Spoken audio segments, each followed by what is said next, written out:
بسم اللہ الرحمن الرحیم۔ حضور علیہ السلام یتیم ہونے کے باوجود یتیم پرور تھے اور بیواؤں کے کام آتے تھے، ان کا سامان اٹھا کے ان کے گھر تک پہنچا آتے تھے، ان کی ضروریات کو پورا کرتے تھے۔ یہ حضور علیہ السلام کا انداز زندگی تھا، اور یتیم کی کفالت کرنے والے کو اپنا ساتھی قرار دے دیا، بلکہ یہاں تک ارشاد فرما دیا کہ جب تمہارے بچے اور یتیم اکٹھے کھیل رہے ہوں تو اپنے بیٹے کو آواز دینی ہو تو اس کو بھی بیٹا کہہ کے نہ پکارو، تاکہ یتیم کا دل دکھی نہ ہو جائے، آج میرا باپ ہوتا تو مجھے بھی بیٹا کہہ کے پکارو۔ تو وہ معاشرہ کتنا ناہموار معاشرہ ہوتا ہے جس معاشرے کے اندر یتاما کی تکریم نہیں کی جاتی۔ اگر آپ کسی کی مدد بھی کرنا چاہ رہے ہیں تو آپ اس کو تکریم کے ساتھ اس کی مدد کریں کہ اس کی عزت نفس مجروح نہ ہو۔ یہ میں پچھلے دن ایک تصویر دیکھ رہا تھا، کوئی 10-15 کلو کا آٹے کا توڑا ہوگا اور 7-8 آدمی اس کو ہاتھ لگائے ہوئے تھے اور ایک خاتون وصول کر رہی تھی، اور کسی اخبار میں وہ تصویر چھپی۔ میں کہتا ہوں کہ اگر اللہ نہ کرے تمہاری بیٹی کو یوں مجبور ہونا پڑ جائے تو کیا تم یہ گوارہ کرتے ہو؟ تو جب تم خود گوارہ نہیں کرتے تو کسی کی بیٹی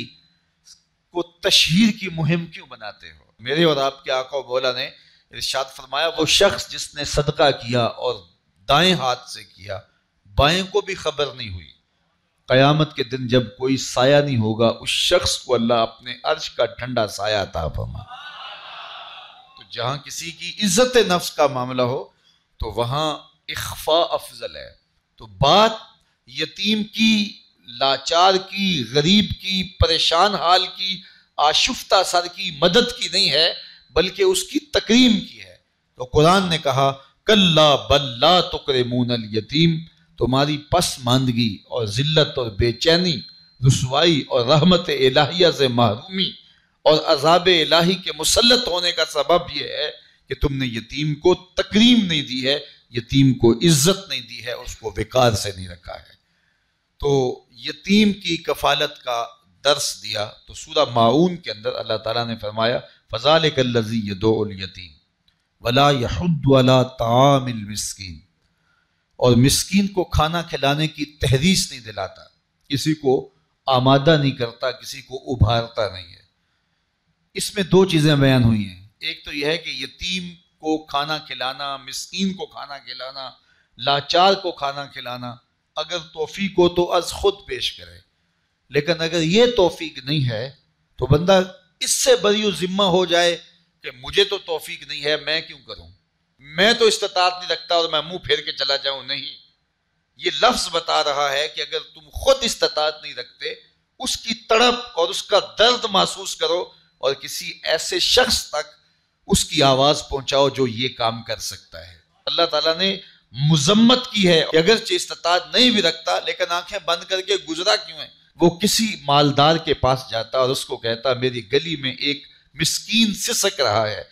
ایک بیوہ کی بچیاں جوان ہیں اور ہاتھ پیلے کرنے کے لیے اس کے پاس کچھ میسر نہیں ہے، ایک مقروض قرض تلے دبا ہوا ہے، ہسپتال کے اندر ایک شخص تڑپ رہا ہے، دوائی کے پیسے نہیں ہے، تو وہ خود اس کا سفیر بن جاتا اور لوگوں کے پاس جاتا اور جا کے تحریص دلاتا وَلَا يَحُضُّ عَلَىٰ طَعَامِ الْمِسْكِينِ، تکذیب آخرت کرنے والوں میں سے جو ہے وہ اس شخص کے رویے کو بھی گنا گیا، شمار کیا گیا جو لوگوں کو ترغیب نہیں دلاتا، اور جو لوگوں کو توجہ دلاتا ہے اس کے بارے میں فرمایا گیا الدال علی الخیر کفاعلہ، جو کسی اچھائی کی طرف رہنمائی کر دے وہ کرنے والے کی طرح ہوتا ہے۔ جس شخص نے وہ نیکی کی اس کی ترغیب سے جتنا ثواب اس کو ملا اتنا ہی ثواب میرا رب اس کو بھی عطا کرتا ہے۔ تو کسی دکھی، کسی لاچار، کسی مجبور کی مدد اور اس کی نصرت اور اس کی اعانت کے لیے کسی کو ترغیب دلا دینا، یہ انسانیت ہوتی ہے۔ اور بس اپنے آپ کو اس سے مطمئن کر لینا کہ میں اس پوزیشن میں نہیں ہوں اور گزر جانا، تو معاشرے کے پھر دکھ کون بانٹے گا؟ اس لیے پورا معاشرہ ایک دوسرے کے درد اور دکھ بانٹنے کے لیے جب باہم کھڑا ہوگا تو معاشرے کے درد اور معاشرے کے دکھ ختم ہو جائیں گے،